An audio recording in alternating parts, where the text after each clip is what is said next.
Good evening, Crime Crunchies. Thank you so much for joining me here tonight. I am your host, Courtney C., a 27-year veteran of the media, and I am so happy to be able to bring you Crime Crunchies. All right, happy Friday night, everybody. If you are in the live, howdy doody, buckarooty. So good to see some of our regulars here tonight. We are going to be talking about Derek Callella. Yes, yes, yes.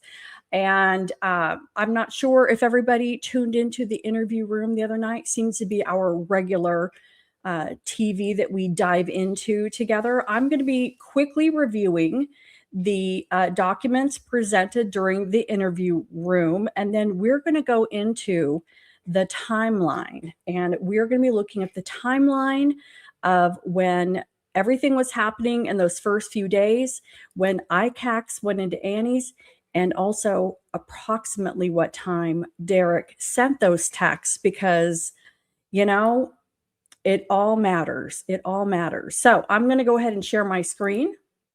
This is your chance. If you have not already, please subscribe. It's completely free. I would love to have you on as a Crunchy. We are the cool kids. We are the cool kids. Awesome. Hey, Alpha Wolf. Woohoo. And Alpha Wolf, thank you so much for becoming a member. I really, really appreciate that, even though you're naughty and you don't need to. So thank you so much. All right, so let me make myself smaller. Beep, beep, beep. Okay, so this is the interview room, and I was sneaky. I took some screenshots because I looked all day long. I was fully prepared to purchase my copy of these papers, but I could not find where these documents are. The only thing I could find was the charging document from March. And so I ran out of time and I just did the old screenshot, but I included the interview room and the icon so you guys know I'm fully crediting. I know he paid for this. I'm sorry, Chris. I am sorry, but it's important for us to go through this. I'm going to go through this much more quickly than they did because I really want to get into that timeline and talk about all of the goods. So this is from the July 2nd hearing. The sentencing is not until September, and this is United States of America versus Derek Callella. This was in Tucson, Arizona, and the plea. The defendant agrees to plead guilty to count 1 and count 2 of the indictment, charging the defendant with violation of 47 USC, blah, blah, beep, beep, bloop, bloop, harassment using telecommunications device, Class E felonies. So the elements of the offense. And the only thing I'm going to say about this is I thought it was very interesting that this charging document, not this document, this plea agreement, really went into a lot of detail about the Nancy Guthrie. Okay, and considering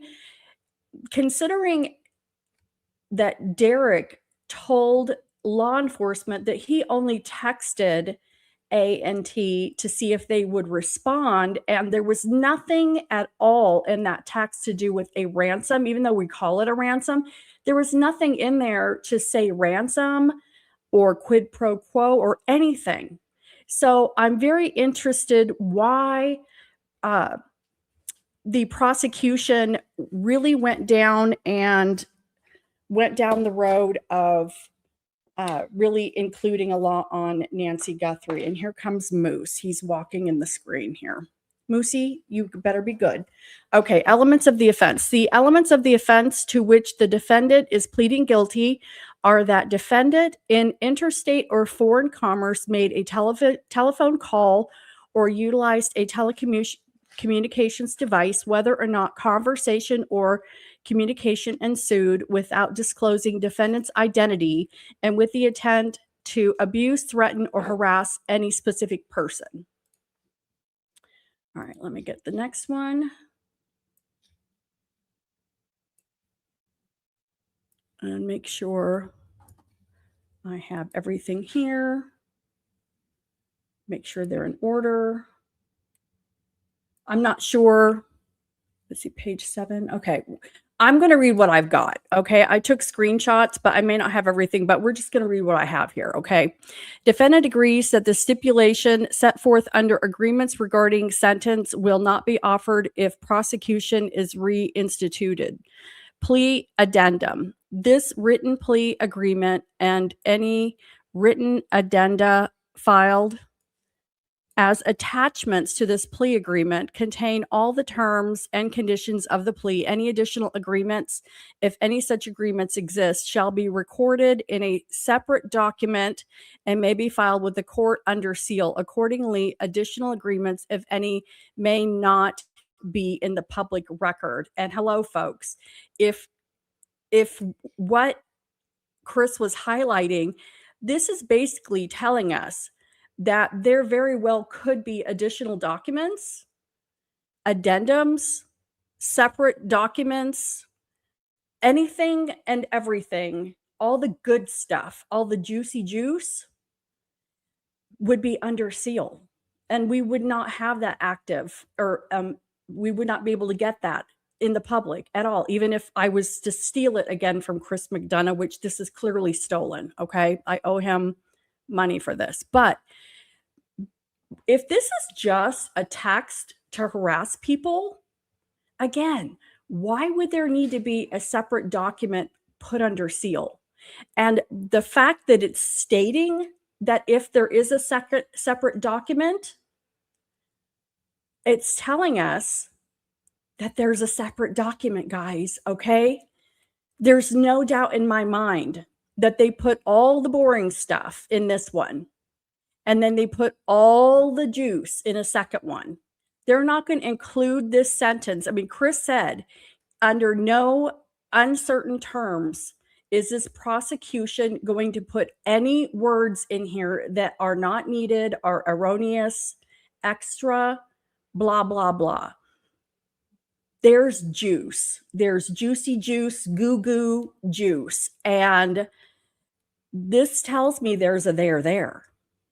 All those fancy words means that there is a there. Okay.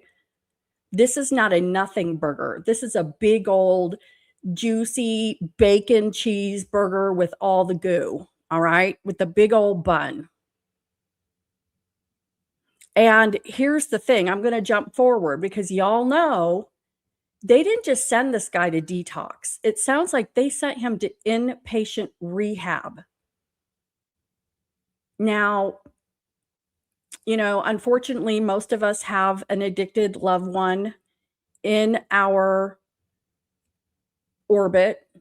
And, you know, I'm glad that they are getting him help. I hope he really takes this help and gets himself on the straight and narrow. But it seems like they're really investing a lot in this guy. If they sent him right to inpatient, I mean, the most law enforcement is going to do if somebody is, you know, on drugs is they're going to take them to the nearest, you know, 24-hour detox that could, at the most part, have recliners, okay? Not even beds, all right? They're going to just take them to the local basic room with recliners so they can, you know, get locked in for 24 hours, and then a social worker can get with them and decide if they need further detox, etc.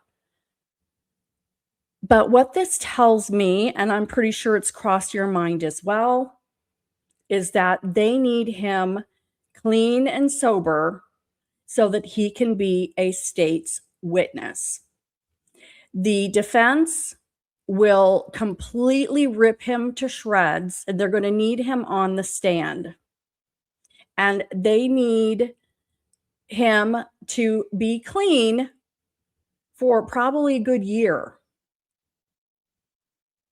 so that they can use him, and the defense can't say this guy's a junkie. He went to court in July 2026 high on meth, which he did, okay? There's no judgment here, okay? I'm glad that they're getting him help. I don't know if they're doing it out of, you know, for their own good, but whatever it takes for him to get cleaned up. but I think they need him to be clean and sober for X amount of time. They may put him, if this is inpatient, they could stick him somewhere for a year. They could put him in a treatment program for up to a year in like a halfway house or something, where he gets serious therapy, because they may need him to be sober on that stand so the defense can't poke holes. So, all right, let me continue. Sometimes I get going on a rant and then I jibber jabber too much. All right, waiver of rights. I have read each of the provisions of the entire plea agreement with the assistance of counsel, understand its provisions. Let's see, my guilty plea. It seemed like there was some, maybe I missed it. All right, factual basis and relevant. I'm going to skip through this. All right, so I further agree that the following facts accurately describe my conduct in connection with the offense to which I am pleading guilty, and that if this matter were to proceed to trial, the government could prove the elements of the offense beyond a reasonable doubt, but this is not meant to be a complete recitation of all facts relevant to the underlying criminal conduct or all facts known to either party that relate to the conduct. So NG was last seen inside her residence. And honestly, you know what this looks like? This almost looks like they just screenshotted it off the charging dock. Let me continue. On January 31st, 2026, NG is an 84-year-old woman with mobility issues that likely preclude her from walking long distances unassisted. On the morning of February 1st, 2026, a friend of NG's contacted the victim's family and notified them that Angie had not attended church that morning. At approximately noon on February 1st, Angie's family entered her residence and determined that she was missing and reported her disappearance to law enforcement. Law enforcement arrived shortly thereafter and determined that Angie had left basic essentials inside her home, including her wallet, car, cell phone, hearing aid, and medication.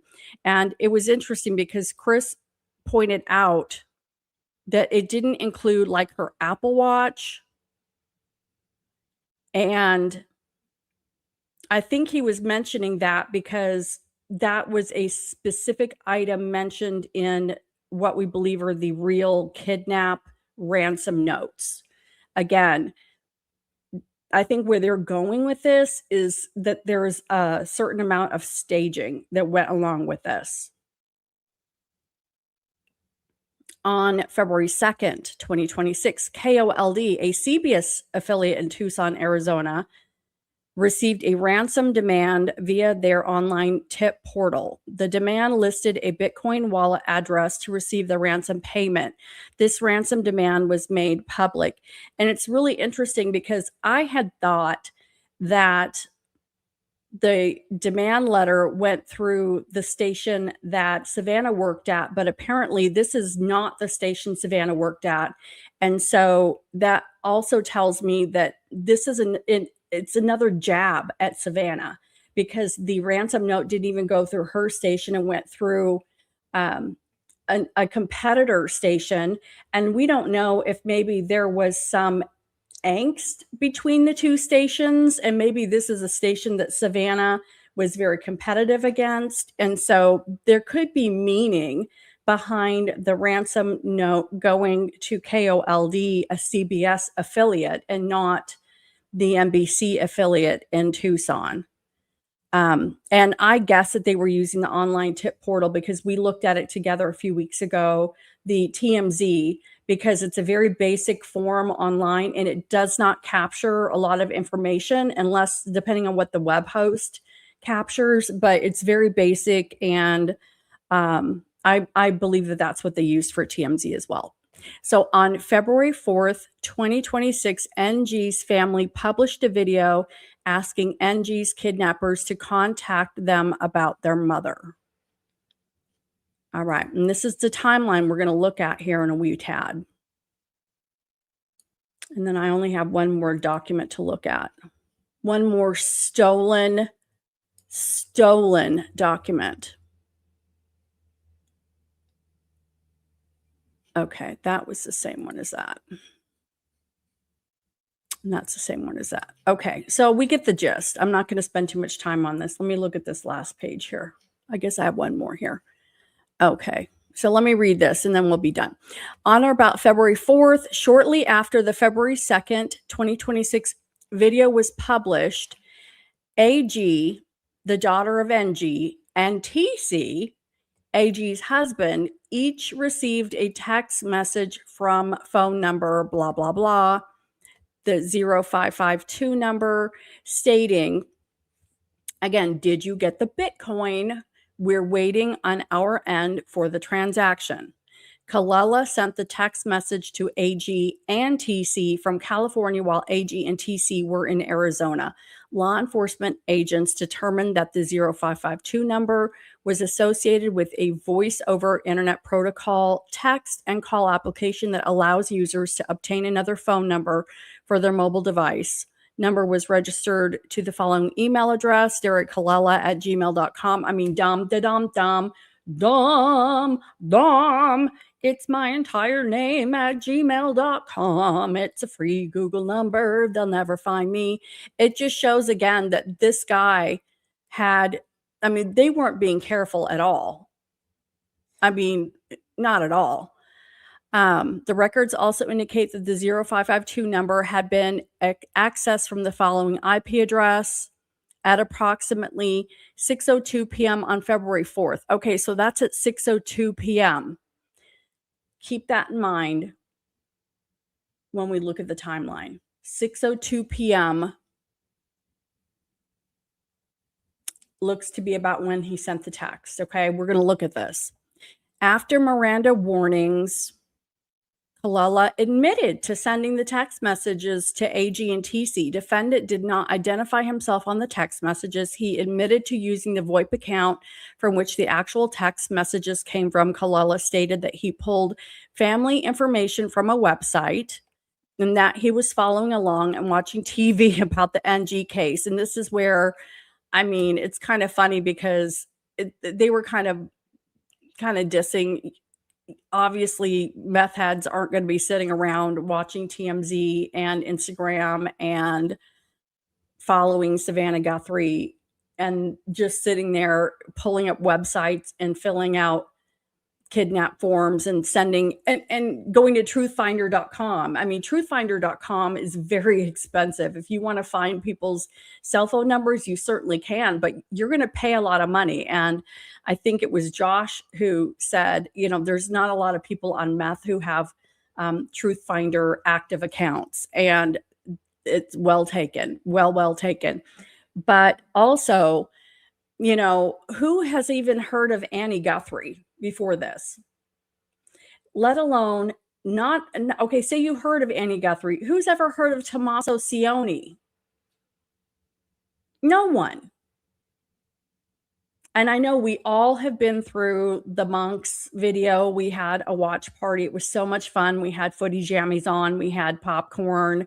We did karaoke. It was so much fun. All of us together, all the crunchies. But there's no way that they don't know each other. And one, and then number two, if they don't know each other, there's no way you're going to know these people. You are going to know Savannah Guthrie, probably not even know Cameron Guthrie. If you're going to send, where's the Bitcoin, you're going to send it to Savannah. Okay. And apparently there was a 9-second phone call. Let me get to that part. And that he was following along and watching TV about the NG case. When Callella sent the text messages to AG and TC, he was trying to see if the family would respond. Again, we've been through this. About 3 minutes after the text messages were sent, Callella called a family member, and the panel on Interview Room came up with the same thing that I did, that you probably did. It's probably the child. Okay. And they're not going to name the child. I don't know what the son's name is, but this guy even, and it doesn't even show how this person got the family telephone number.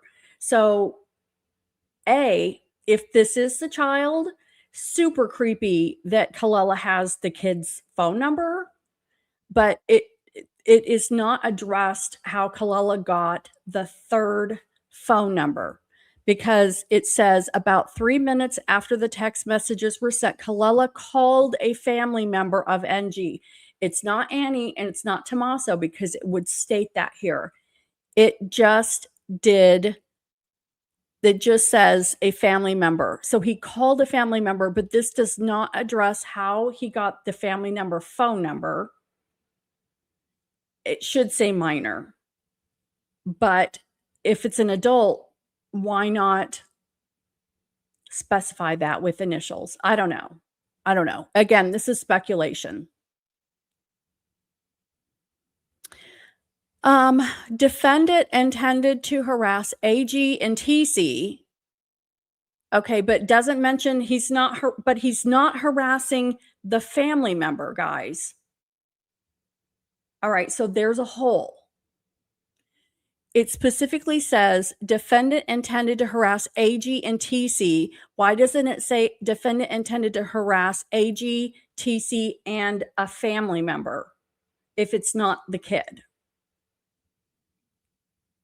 By seeking information about the investigation into NG's disappearance, which it did not. He was not seeking information. He was basically responding to a previous conversation.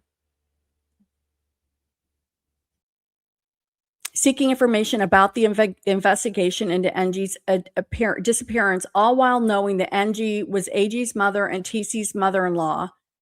I mean, no one knew that ahead of time, but apparently Derek Callella does, guys, that NG was missing and that an earlier ransom demand had been made. And we'll look at the timeline and get approximate times on those. So again, this entire case is based around a text to AG and TC, seeing if the family would respond, seeking information about the investigation, but really there's nothing much other than one half of a sentence that says a 9-second phone call to a family member, but they're not saying that Callella was trying to harass the family member. So I don't know. There's something weird there. Okay, so I'm going to go on. Defense attorney's approval, just yes, we did this. We agree to this. I've read this agreement. It's been read to me in Spanish, and I've carefully reviewed every part with my attorney. I understand it, and he signed it. Okay, that is done. So that gets us, again, up to speed with what Chris McDonough paid for with his good money that I then stole. Okay, so thank you, Chris McDonough. All right, so watching the show of TIR, not realizing I was going to steal, intending to purchase the docs, but it got me thinking, all right, so I don't know. I want to know who had the phones. When Derek Callella texted, I just want to know who had the phone. All right. Because I think it's important to know who did have the phone. It makes me wonder if A and T had the phones, would they have tried to delete it? Consciousness of guilt.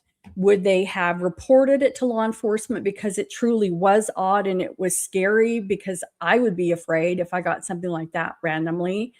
Or, you know, was I honest about it or whatever? Okay. Yeah. Who has the phones? So what I did was I went to Chad and I'm like, Chad, dude, give me the timeline. I want the timeline. And it's given me the first 2 weeks. We're not going to go through the first 2 weeks. I really just want to go through the pertinent dates, and then we'll go as far as it feels like we need to. Okay. So this is coverage from January 31st to February 14th. And a lot of these are going to be approximate times, but because there really aren't time stamps, but we'll go through and we'll see what happened each day.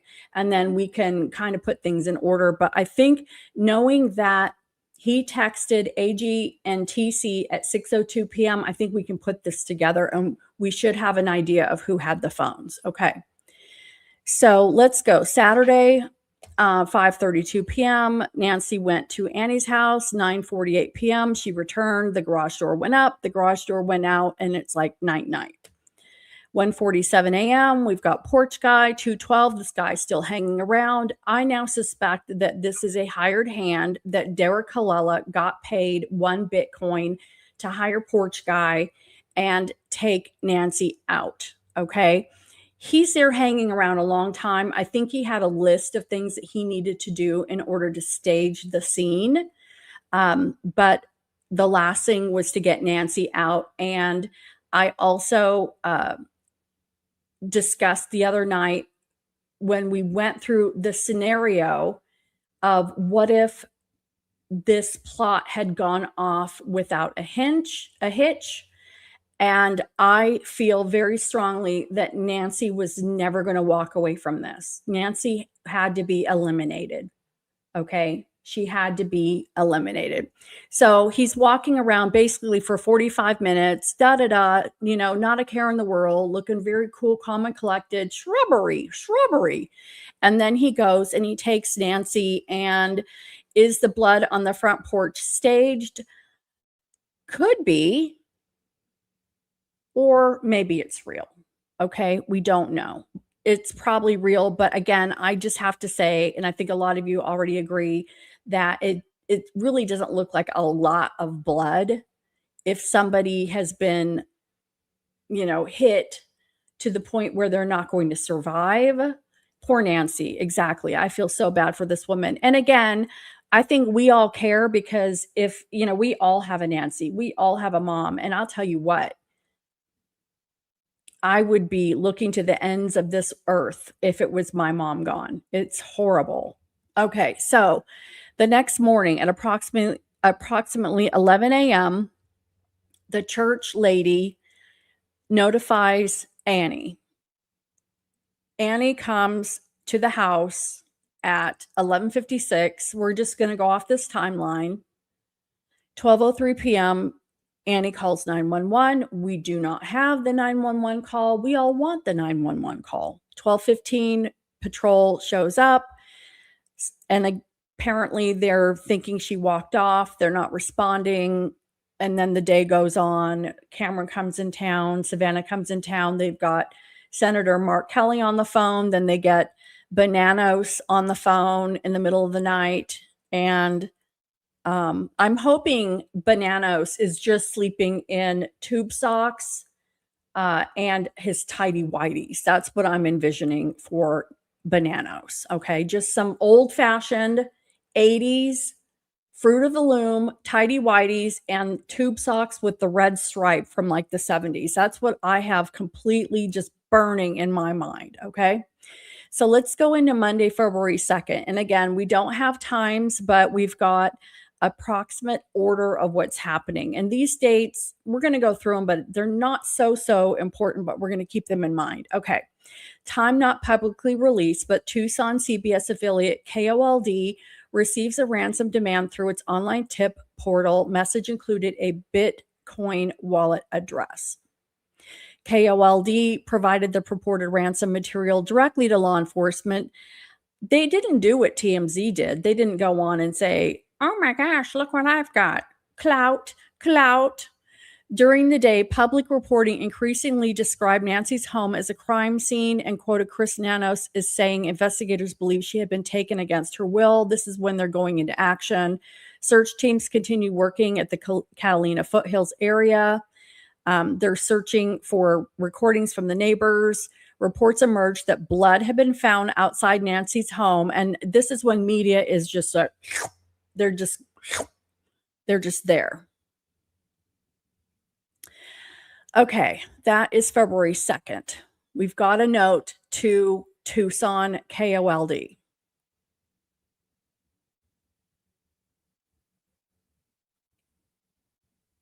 Ransom note terminology. This February 2nd submission is the original media ransom demand referenced in Derek Callella's criminal complaint. So this is the important one, the KOLD that we just read.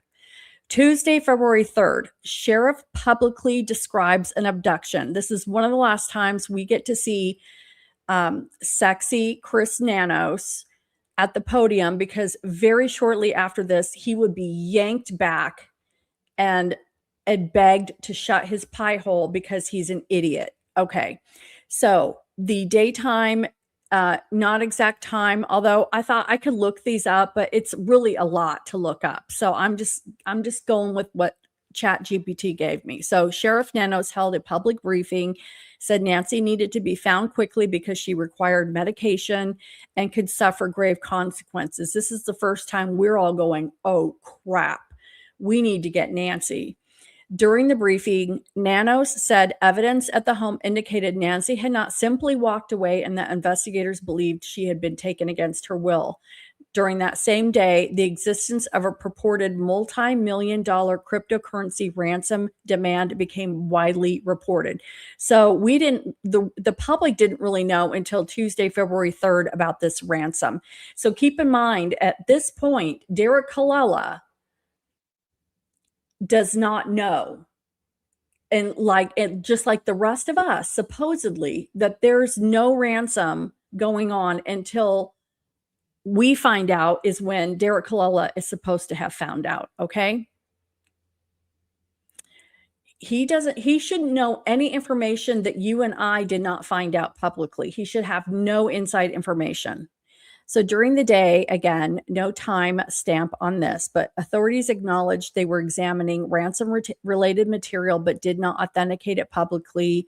Throughout the day, searches, neighborhood canvassing, surveillance collection, and evidence. So we're not seeing anything with TMZ yet. Although TMZ did receive the ransom note the evening that KOLD on February 2nd, they did receive the ransom note that day as well. So Wednesday, February 4th, investigators are at Annie's house. February 4th, Wednesday, is the first time investigators are now at Annie's house. So let's look at this. All day Tuesday. All right, hold on, let's go back. So February 1st is Sunday. Law enforcement is not taking this seriously. This is a walk-off. So we lose all day February 1st.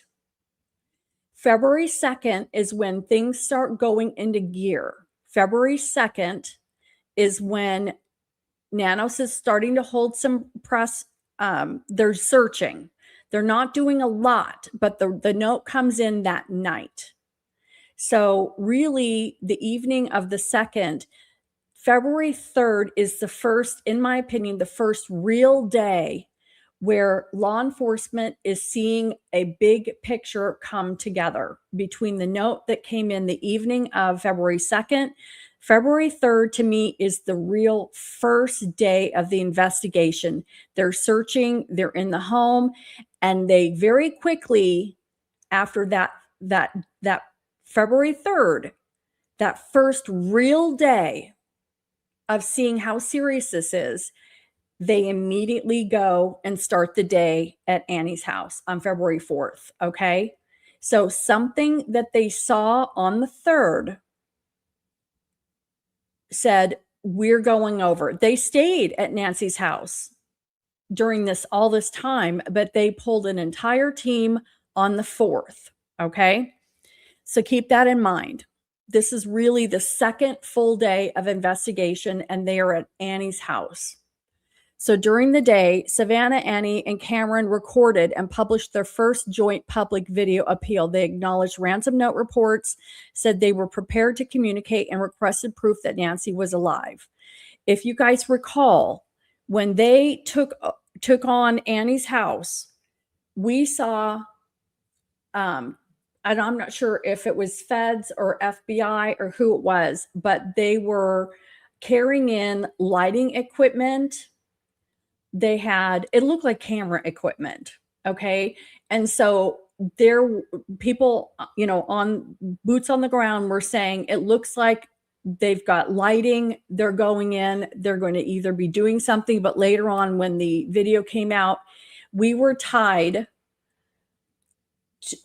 It was tied back to, they went in and they professionally filmed this, and they probably told the family what to say. These were negotiators going in, probably some forensics, but during the day, ICACs went in, and we're going to get into that. So let's read what happened on February 4th, and then let's go back through and see if we could kind of put together with our memories what happened when. Okay, so we saw lighting and camera equipment go in. Shortly after the video was published, Savannah posted it on Instagram, and it was probably in the afternoon that she posted that. That wasn't first thing in the morning because they produced it. So shortly after the video was published, and we now know at 6:02 p.m., Derek sent these texts. So I'm going to fill it in. At 6:02 p.m., Derek Callella sent separate text messages to Annie Guthrie and Tommaso Cioni. Each message asked with a grammatical error whether they had obtained the Bitcoin, and said the sender was waiting for the transaction. And it isn't the sender, it says we're waiting for the transaction. We.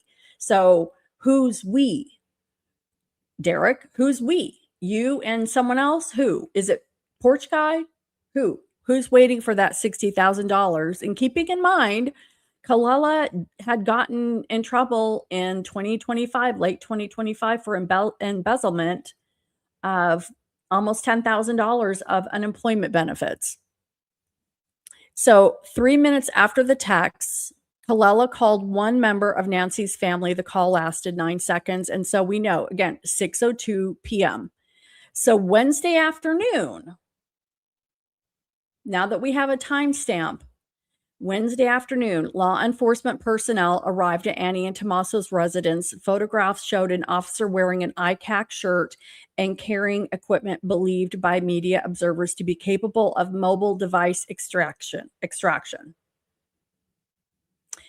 Afternoon, precise time unpublished, agents or deputies entered or worked the residence. Reporters said personnel appeared to remove or carry items, although authorities did not publicly identify what was collected. So 2 things. We now have proof that ICACs was in the house. The text did not come until 6:02 p.m. I'm going to speculate that ICACs had their phones. ICACs was holding everybody's phone. They probably gathered phones from the entire family, labeled them, put them in a box. Somebody probably sat up at the kitchen table and started scrubbing everybody's phone. And I believe that law enforcement had the phone. I might be wrong. They could have downloaded it and then handed it back. But one thing that really bothers me about this is how this family is being treated differently. If we remember when SWAT went in to either of the Luke Daly or the other person that his mom was at home, it wasn't Luke Daly, it was the other guy, and I can't remember his name. But his mom was in the house and they swatted the house. They asked the neighbor if the mom could hang out at their house because she was upset. Everybody had to leave the house when they were searching the house and doing forensics. Why weren't the Guthries asked to leave Annie's house? They were all inside Annie's house this entire time. They left the house, and after they left the house, I believe law enforcement went in that one of those evenings and did the luminol. But at this point, law enforcement's in there filming the message for Instagram. ICACs comes in, is doing all the computers, all the phones, and the family's all there. Plus, Nanos, at one of the 2 press probably maybe the second one, he said, or maybe the first one, he said that he had bullet points from the family he needed to make sure to cover. So I don't think that this was really given, the family at this point, I don't believe was given a true investigation. This seems like a soft investigation to me. If anyone here watched the Karen Reed, John O'Keefe saga, John O'Keefe, a Boston PD, was at a Canton PD officer's home that had seniority in Canton PD. They were all drinking. They all drove drunk. There's a blizzard coming. Karen gets mad and drops him off at the house, says he goes in. She leaves and goes back home. But when he doesn't come back home at 5 or 6 in the morning, she goes back and they find him lying dead on the front lawn. Okay. And Canton PD never really did an investigation. They never searched the home because it was a Canton PD law enforcement home. They're all buddies. Okay. They never did search inside the home. And when they did interviews, they had them all together. It was done at somebody else's house. I mean, it's very obvious that they did not do an investigation. This tells me that these first few days when law enforcement was doing this is not a real investigation. Nobody was kicked out of the house. The first day when Annie and Tommaso and all the cops were at Nancy's house, tripsing over everything, driving over the driveway, thinking that she walked off, they screwed this up big time. And yes, there was total favoritism here. I mean, you see Mark Kelly bringing donuts to the sheriff. So I don't think that they really did a proper investigation, but they had to have had Tommaso in their sights because they moved very quickly. After they took it seriously, by the 4th, they were at Annie and Tommaso's house, and they did have ICACs come in that day. And apparently this ICAC team is for child abuse material, but they're faster at getting information downloaded. Excuse me. So again, all the families in the house, the Tommaso's kid, Savannah, Cam, Annie, blah, blah. I think that they had all their phones. They were going over the computers. So at 6:02 p.m., I do believe that it's very, very probable that law enforcement physically had Annie and Tommaso's phones. And what if they were sitting there and this weird text comes over for both phones? And they're like, whoa, holy crap, what is this? And then the third phone starts ringing, and it's 9 seconds. Did an agent just answer the phone and say hello? And Derek Callella just go, hello, who is this? Hello? 9 seconds is not a very long phone call. All right, so this is a great question, Joe. Good evening, Joe. I'm so happy. And Gladys Kravitz, I have to say hello. I'm so excited. We've got 3 members on tonight. I'm so excited. I love you. Okay, so who had the Bitcoin, A and T, or were they going to steal it from Nancy? So I think that it was imperative that, well, and that's a good point, because Derek wanted the Bitcoin by the 4th, Wednesday, and the ransom was not due until Friday.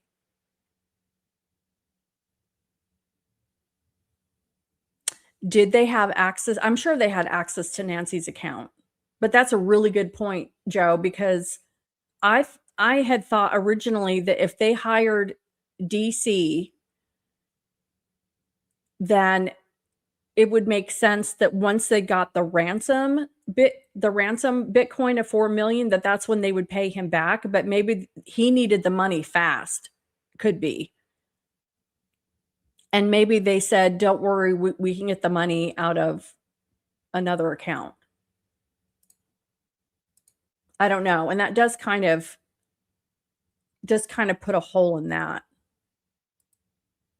But again, I do feel that Nancy had to be eliminated, because if the plan had gone off without a hitch and Nancy had survived and gone home, and Savannah pays the ransom, and Nancy's alive, and they send Nancy back home, all of a sudden Annie and Tommaso have $4 million that they have, are people going to notice that they're starting to spend money that nobody knew that they had? I mean, it's hard to hide when you all of a sudden have a windfall of money that large. Okay. So again, the meme, if I win the lottery, there will be signs. Okay. And that's a sign. So in my mind, Nancy had to be eliminated because if the kidnapping goes off, Nancy is eliminated, the ransom note goes forward, Savannah pays the Bitcoin either by Friday for 4 million or Monday by 6 million. Okay. If Nancy is not returned, which she hasn't been, we don't know where she is. It could take a few years for her to be legally, legally deceased with a death certificate, but they would have an inheritance that they could split 3 ways, and it would help cover up the fact that A&T have money.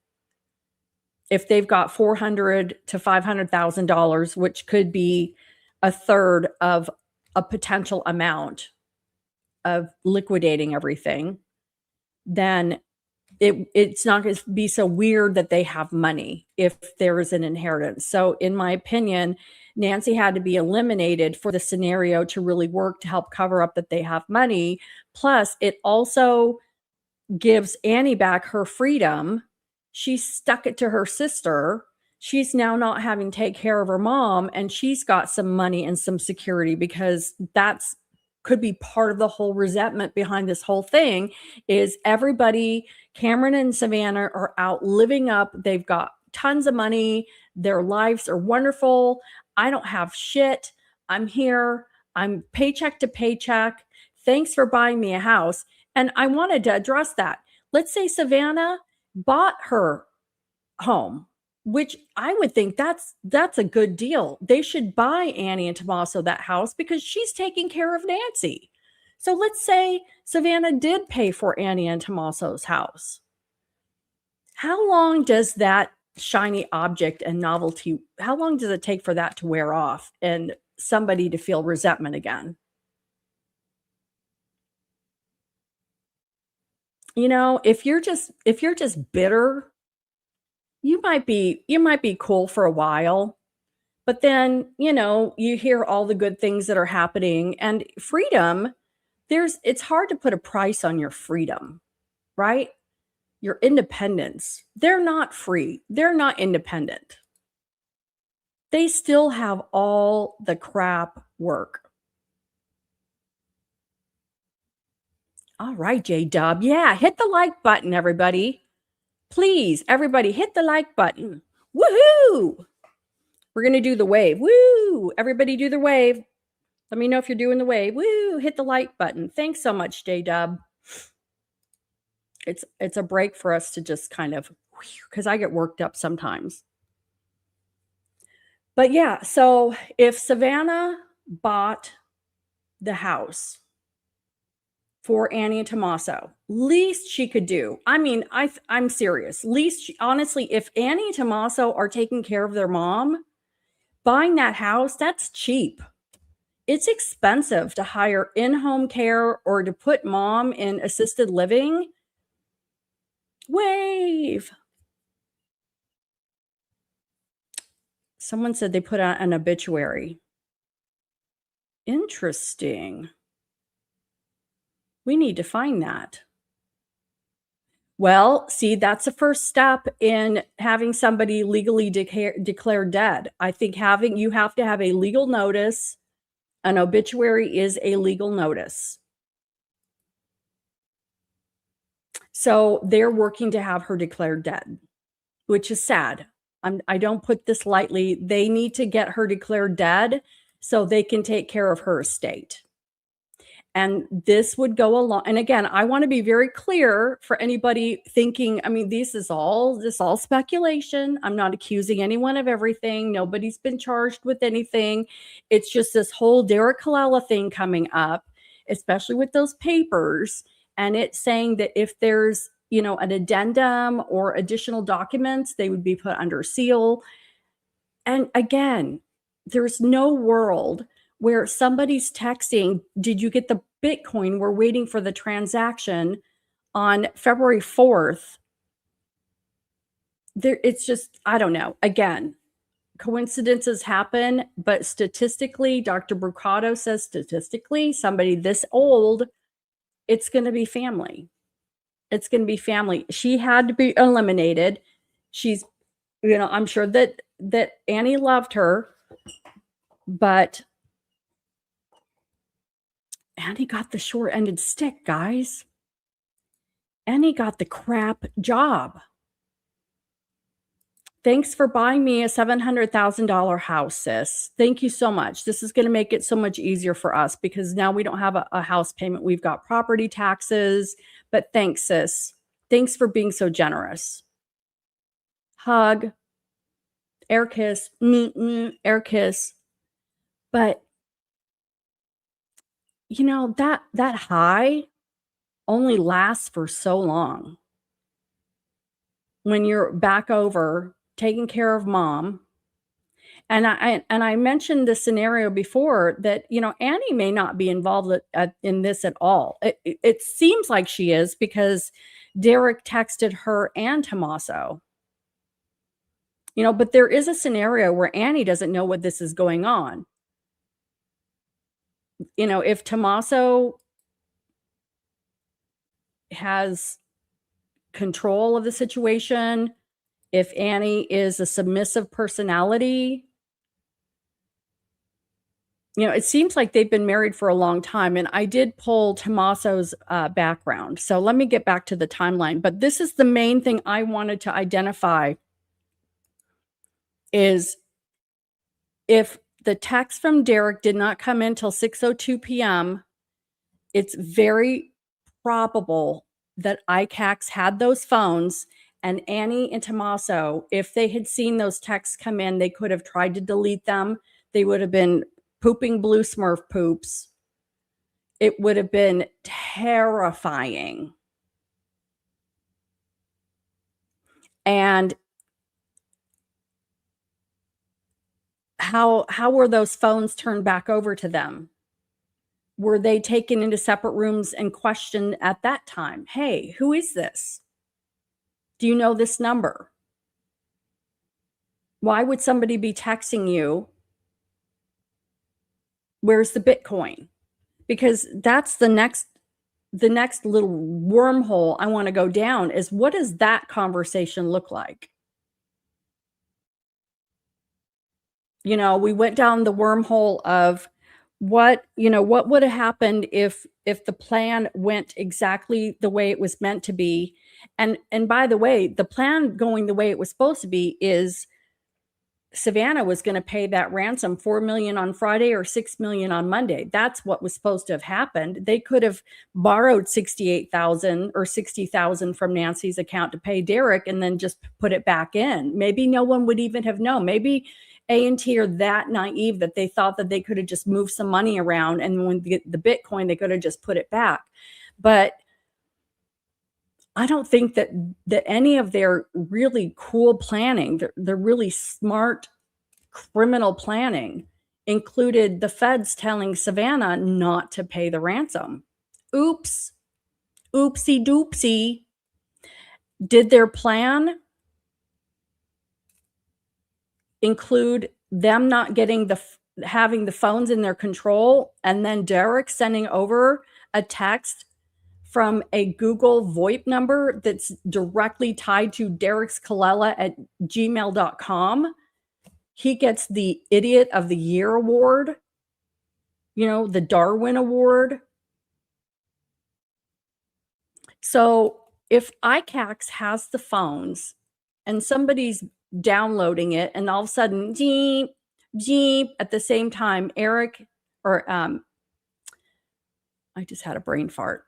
Annie and Tommaso, their phones are going me, and then 3 minutes later, a third phone starts ringing. Is ICACs just looking at each other like, what the F? What is this? And then do they go in a room and they go,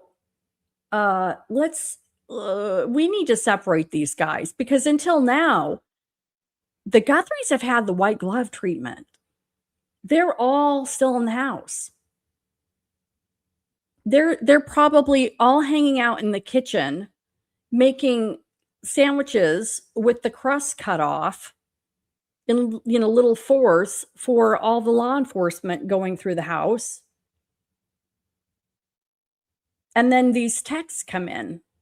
So how does that conversation go? Hey, Annie, can we get you over here?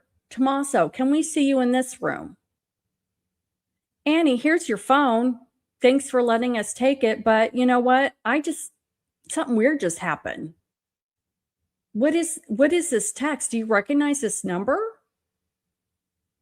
No, you don't recognize this number? Do you know what this is about?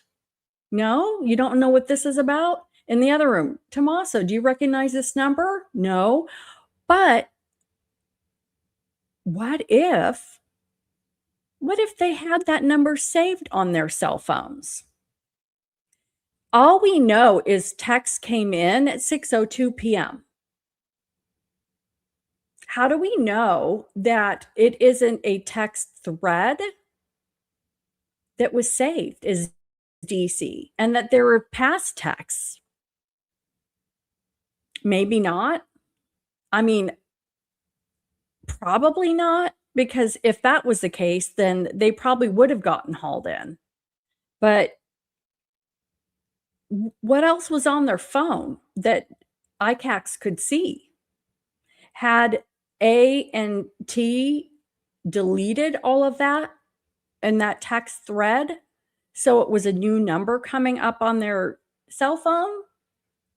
Probably. I mean, if you know that they're coming in to swipe your phones, don't you think that you're going to like make a look at each other and go, okay, delete that number?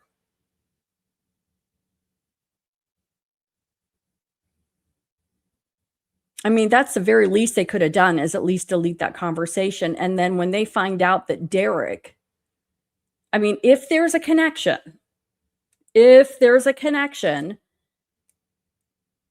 A and T have to know that the gig is up.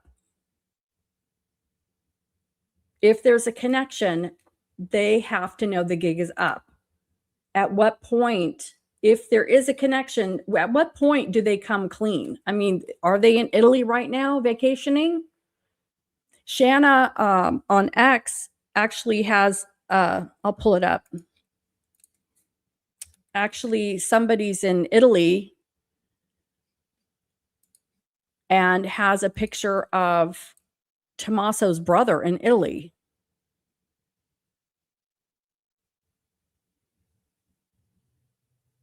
Here he is right here. This is Leonardo Cioni, known as the Tall Chef. He is reportedly a brother or relative of Tommaso, looks just like him. And like Tommaso is from San Giovanni Valdarno, a Tuscan town midway between Florence and Arezzo. Leonardo now runs a restaurant in Rome. I mean, they look, you could tell that they're family, but here's Leonardo. Slutty spaghetti. Okay. And then here is Shanna goes on, while we're discussing Italy and those connected to Nancy Guthrie, Libby at Libby6 found photos posted by a group from Tommaso's hometown showing someone who resembles Tommaso or possibly his brother. Tommaso and Annie have traveled to Italy in past summers, so a visit wouldn't be unusual. This is shared solely due to public interest, not to imply wrongdoing.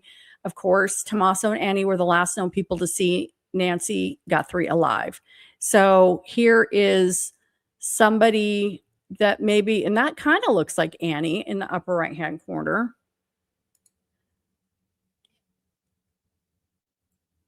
I don't think Tommaso has hair though. Does he? I don't think he has hair. Looks like they're doing something out. Well, that could be him.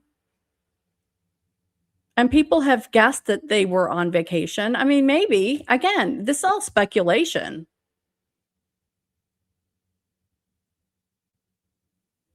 The art festival photos are not AI, and they would be at an art festival. But I don't know. I mean, there could be a million people that look like this. It's very blurry.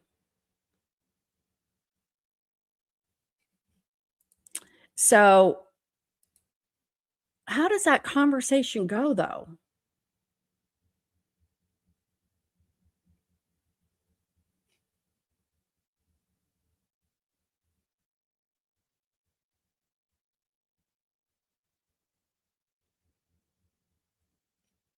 I don't know, but they certainly didn't do anything with them. So afternoon, again, this is before 6 o'clock. Agents or deputies entered or worked at the residence. Reporter said personnel appeared to remove or carry items. TMZ published its report about investigators at Annie and Tommaso's residence because Arizona and California had the same clock at that time. This was at 5:01 local time. So TMZ says that they were there at 5:01 and the text did not go through till 6:02. So it is, again, if that was 1 hour later that Derek sent the text. So let's look at this. Something just crossed my mind. So if TMZ published its report that investigators were Annie and Tommaso's, how coincidental could it have been that Derek was watching TMZ, their website, saw that they were there at Annie and Tommaso's, and purposefully sent this text? Has anyone brought that up? That this could be, what if Derek, all right, let's just go there. What if Derek is just being a shit? Knows that everybody is at Annie and Tommaso's house, sees that there are some ransom notes out, getting covered by TMZ. TMZ reports everybody's there. He knows everybody's there. He's seen the cameras, the lights.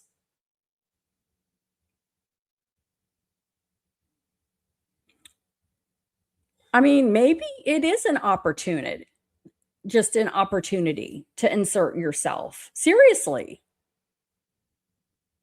If he's watching TMZ, maybe he has a beef against Tommaso and purposefully sent a text that would make it look like there was something going on. I mean, if I'm bored,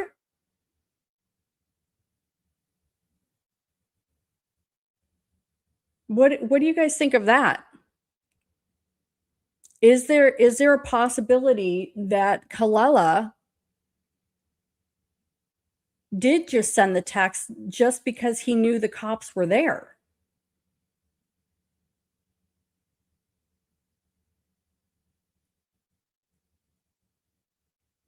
Where does that leave us?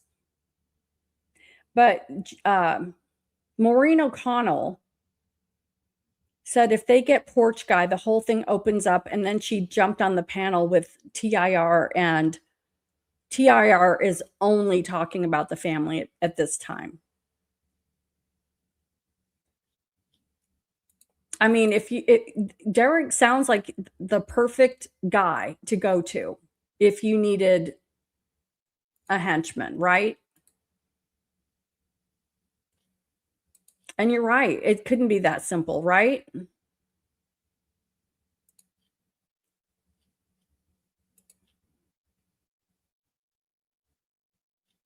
The other henchmen are still in play. I agree, Joe, because we don't, and I don't, Porch Guy is not Derek. Porch Guy is not Derek. And we don't know how all this works. If Derek goes to Tucson and is in that music scene, he obviously has plenty of opportunity to meet some seedy people. You know, how do we know that Derek Callella doesn't have a link to MG Motors, which seems to have something that MG Motors has a there, right? There just feels like there's a connection to cars. Even Joe's like, cars, cars, cars. What if it's just a tangled web and they're all connected somehow? Because Tucson's big, but it's not that big. And it looks like they're in this niche community.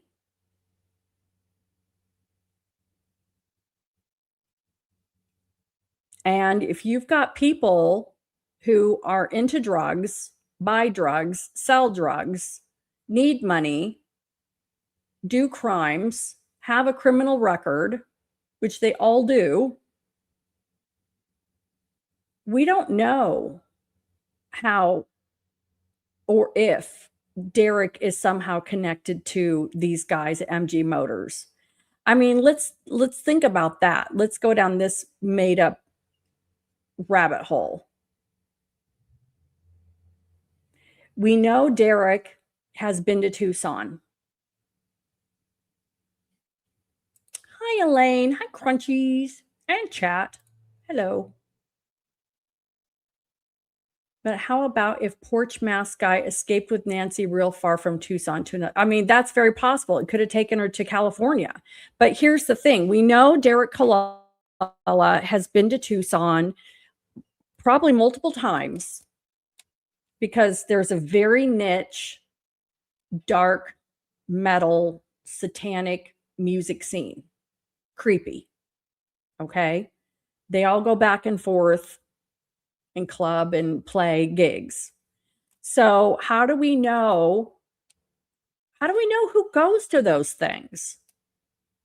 Any one of those guys at MG Motors, Luke Daly?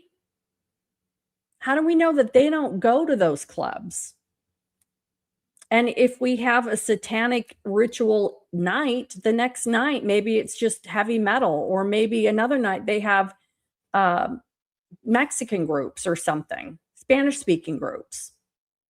All right. Clubs sometimes have different theme nights. So we don't know how all of these guys cross over. But again, we're looking at people who have criminal records, drug problems. Luke Daly, I think, has had drug problems. I can't remember if the other guy, I've forgotten his name, if he has drug problems, but they could be just going around Club Congress. It could be a drug scene as well. So if Derek somehow is the go-to guy from T could go to Derek because Derek's in California. And T, being a school teacher, is probably not hanging around with these people. He might have needed somebody who knows seedy people. So, hey, you know what? I know DC, and he just had that embezzlement thing. I bet he knows somebody. So, and he needs money. Let's just pay him. And DC says, yeah, I can do this, but I need Bitcoin because they can't trace it. And he just said the Bitcoin. Apparently, you can send any percentage of Bitcoin. You can send half a Bitcoin, a quarter. We don't know the Bitcoin. Let me read it again.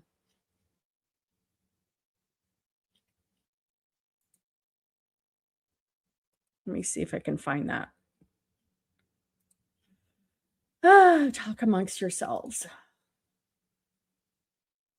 What if it's all connected?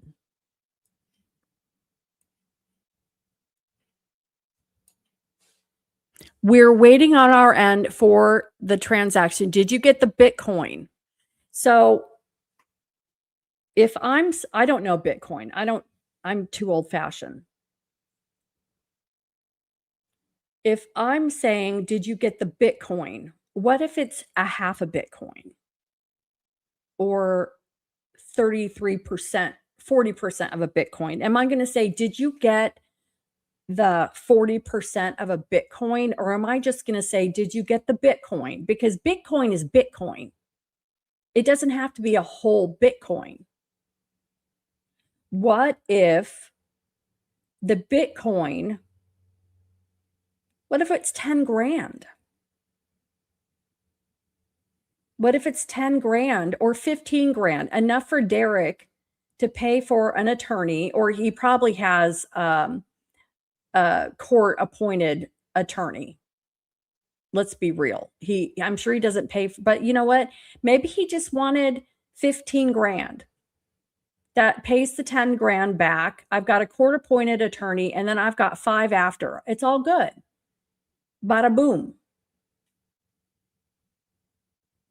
So we're all assuming that when the text says, "Did you get the Bitcoin?" We're waiting on our end for the transaction. I was assuming it was one full Bitcoin, but it may not be. There are a lot of people. I mean, how many times have you seen that somebody gets paid 5 grand, 10 grand to go kill someone? It doesn't have to be 60 grand. We're assuming it's 60 grand, but it just says, "Did you get the Bitcoin?" It could mean 10 grand. So again, TC is a school teacher. He probably doesn't hang around with these people. He plays in the band, but he probably doesn't do drugs. He's got a kid at home. He could be a family man. They need to get this job done, though. Let's hire Derek. Derek, going in and out of Tucson at Club Congress, knows these guys. They happen to have a connection to MG Motors, hence the Range Rover. So they're all connected, but it's through Derek Callella. And Tommaso thinks he's safe getting Derek, who lives in California. Derek's like, yeah, I got some guys in Tucson that can do this. Everybody has felt that Porch Guy is local. Okay. Local. And these guys, Porch Guy could have gone to Club Congress to buy drugs, to sell drugs, to listen to satanic music, because who doesn't want to just go and relax on a Friday night and listen to some good satanic tunes? Excuse me. So let me go on my timeline. I'm going to skip ahead because I think it covers the SWAT. When did the SWAT happen?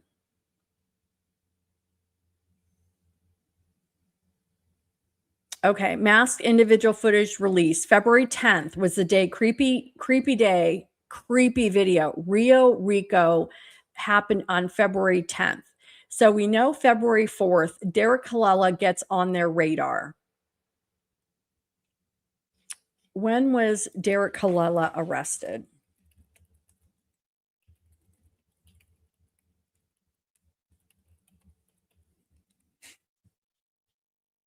February 5th. It took them one day. He sends a text message. This is how dumb he is. He sends a text message on February 4th. By February 5th, he's arrested. February 10th, they release Porch Guy because they need to figure out who that is. They're not sure who that is, but they go to Rio Rico. That's the first SWAT.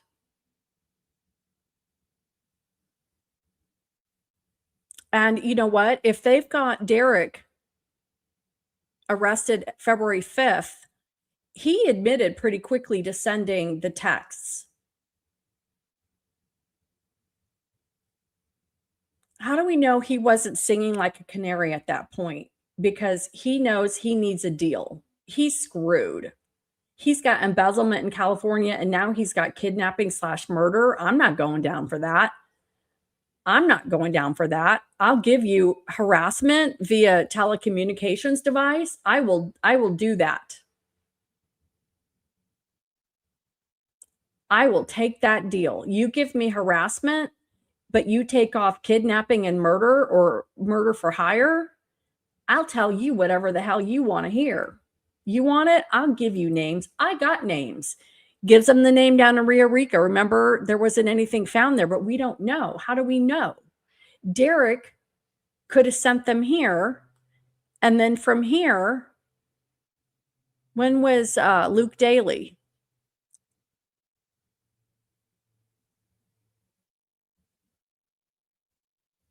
Range Rover, February 13th, February 14th.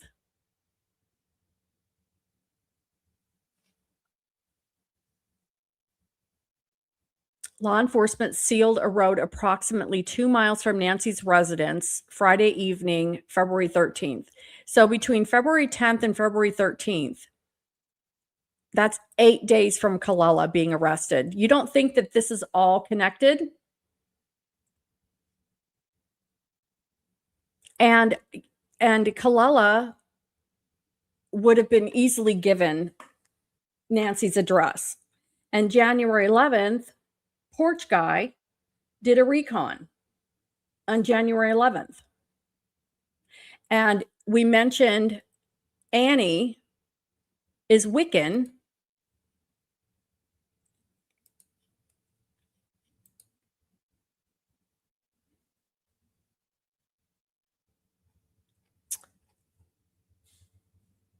The 8 major Wiccan sabbats. Samhain, I can't even say it. Halloween, October 31st. Yule, winter solstice. Imbolc, around February 1st through 2nd, whatever Imbolc means, which is the holiest. Samhain.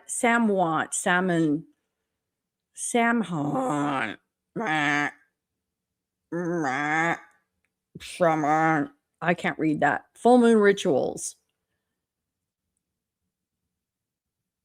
So Samhain, that's how you pronounce it. Samhain. Thank you. Samhain is October 31st, Halloween. But then February 1st through 2nd, they open the doors. Opening doors are portals. The idea that doors or portals spiritually open comes from a mix of folklore, occult traditions, and modern spiritual beliefs. It's not a universal Wiccan doctrine, but we have a little Wiccan, we got a little Satan, we got a little this, we got a little bit of that. So the doors being propped open and knowing that mommy's not going to come home, mommy's got to go, because that's the only way I can really hide all of this. All my money from the ransom has got to be hidden by the inheritance, guys. Mommy's got to go. So let's do it on Imbolc, and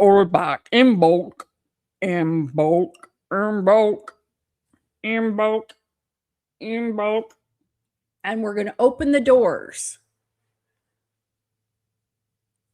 Some Wiccans believe Samhain is a time when communication with ancestors feels more accessible. Certain full moons are especially powerful. Wasn't it a full moon that night on the 31st? And we knew that could have had something to do with it. Or am I wrong? Was it not a full moon?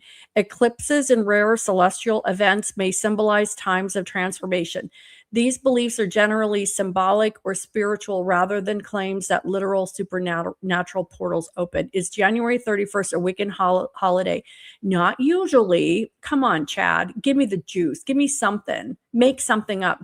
January 31st sometimes falls the evening before Imbolc, which is commonly celebrated on February 1st. Sorry, I'm getting loopy. Though some celebrate according to astronomical timing during preparations for Imbolc. So while January 31st itself is not traditionally one of the 8 Sabbats, Samhain, some Wiccans begin celebrations that evening because many pagan festivals historically started at sunset. And she was at their house at sunset playing games. Let's play games, children. That's creepy. If January 31st also coincides with a full moon in a particular year, some practitioners might choose to combine a full moon Esbat preparations for Imbolc. That combination can make it a meaningful night for personal rituals, but it is due to the overlap of 2 observances rather than January 31st being a fixed holy day. Common ritual things around Imbolc: lighting candles to symbolize returning light, spring cleaning or cleansing rituals, setting intentions for the coming season, honoring Brigid in traditions that incorporate Celtic influences, blessing the home or altar. What is Imbolc? Do Wiccans do any sacrifice rituals? This is me asking. What is Imbolc? Imbolc is one of the 8 major sabbats in the Wiccan Wheel of the Year. It is traditionally celebrated around February 1st, halfway between the winter solstice and the spring equinox. Like Outlander, yes. Exactly. It was a full moon. Was it a full moon?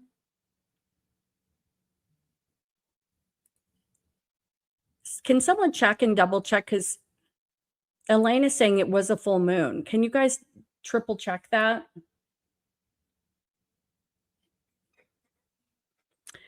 Imbolc originated as an ancient Celtic seasonal festival. And here's the thing, if Annie is a Wiccan, I mean, that's not Satan. Satan? But she might think that she's, you know, the white light of the Satans. This is just weird. So renewal, new beginnings, the return of light after winter, as inspiration, creativity, and hope, purification of the home and self. Many Wiccans associate Imbolc with Bridget, a figure connected with healing, poetry, craftsmanship, fertility, and the hearth. Lighting candles, cleansing, meditation, planting seeds, or planning future goals, creating Bridget's profit, blah, blah, blah, blah. They don't perform sacrifices. Okay, so anyway, all right, so I don't know. I feel like I'm just going in circles now. So if this is getting to be too crazy.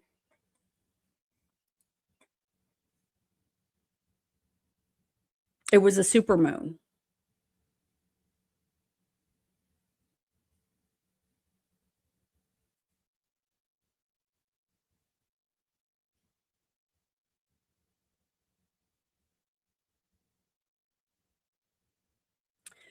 Okay. Exactly, Tuffy. How many more twists can this case have? I mean, I'm going to have to put together a flow chart with this whole scenario, because if we've got A&T needing to get a job done in order to hurt Sav, get her money, full of resentment, retaliation, revenge, mom's got to go. They hire DC because he's got street cred. They think they're safe by hiring DC because he lives in California and nobody's going to connect the two of them, right? Except the interweb that doesn't ever forget. So they hire DC. They're going to pay him. He needs money because he's a criminal. He knows people who buys drugs from Club Congress. He's got contacts. He sends the text the night of the 4th. The minute ICACs is in there downloading phones, so that didn't take long. These guys, please.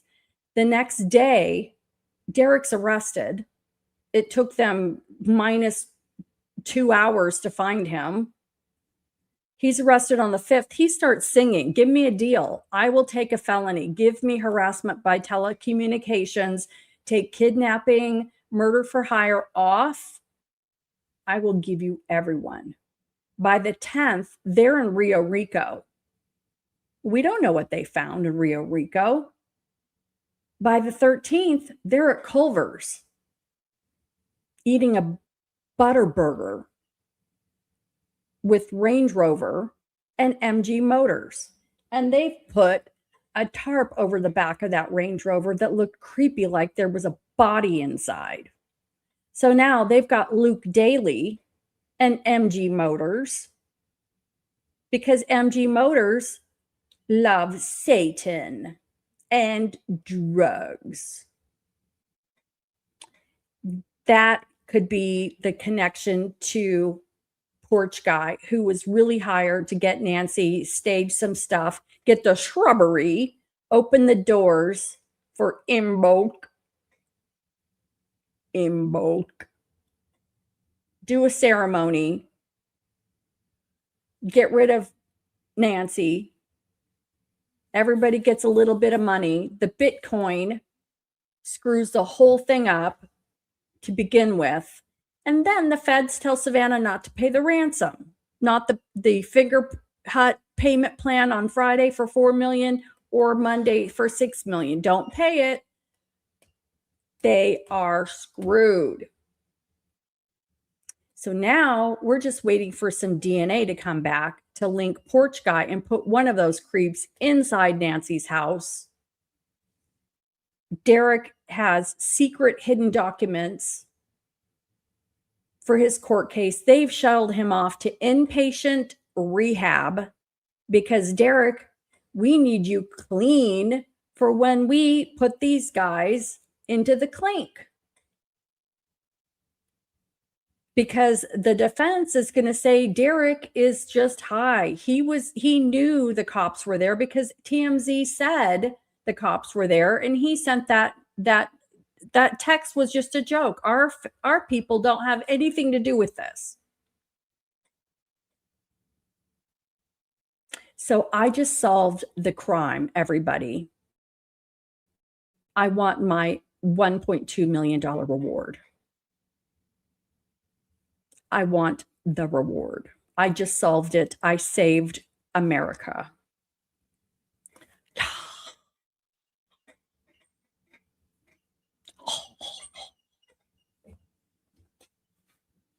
I will split it with my members, Gladys Kravitz, Alpha Wolf, Joe, and I have a couple other. I'll split the reward with you guys, with my 5 members. Whee! Whee! Whee! Oh my God. Yes, I am buying big time. I will go back to Vegas and I will put 50 on red, Joe. I tried to put your 10 on red and they said, we have a $50 minimum. I'm like, ugh.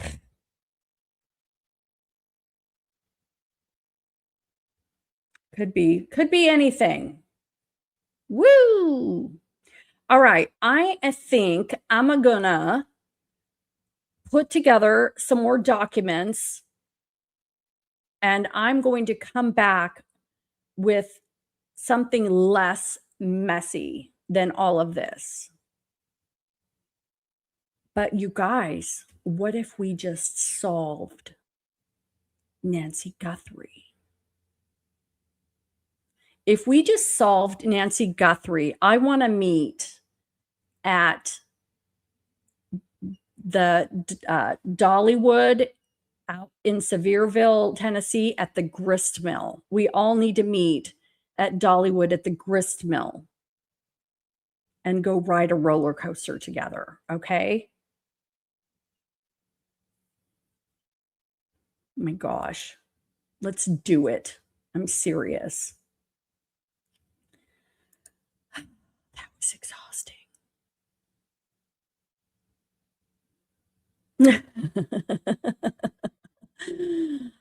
Oh my gosh. Okay. Well, thank you so much. You guys are so awesome. Please subscribe. Okay. If you want to meet at the grist mill at Dollywood in Sevierville, Tennessee, you have to subscribe. You have to like this video. Okay. I didn't just act like a dumbass for no reason. Like the video, hit the notification bell because I get loopy. And it's obviously, this is the place to hang out. Okay? We can all be weird together. Okay. I'm going to see you guys again, probably tomorrow.